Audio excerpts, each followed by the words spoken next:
Welcome back to the Daily Bible Breakdown. Today we're going to be covering Numbers chapters 25 through 27. In chapter 25, we find the continuation of this situation between Moab and the Israelites.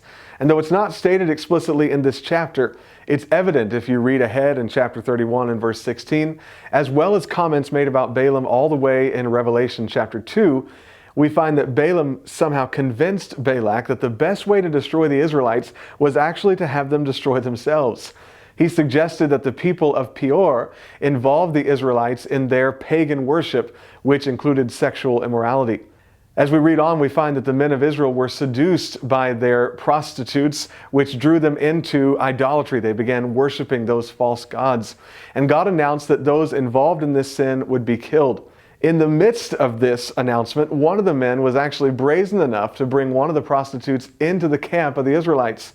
And Phinehas, who was the son of Eleazar, was so incensed by this act that he took a spear and drove it through both the man and the woman as they were together in his tent.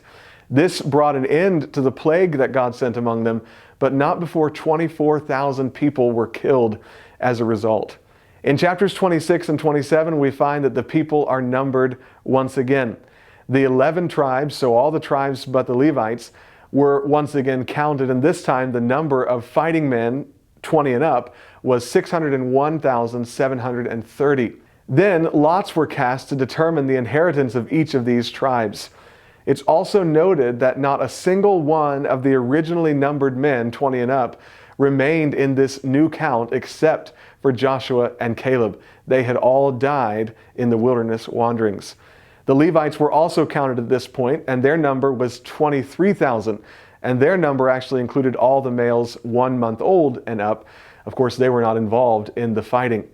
In chapter 27, we find that there are instructions given for the inheritance of those men who died without any sons. Their descendants would still be taken care of, even though those men had died as a result of their sin. Finally, this chapter reveals God's selection for Moses' successor. Joshua, the son of Nun, would be the one to cross over with the children of Israel into the land and lead them in their conquest. His life will become one of great interest as we move forward, and we'll read of all of his exploits in the book of Joshua. That's all the time we have for today's Daily Bible Breakdown. We'll see you in the next episode.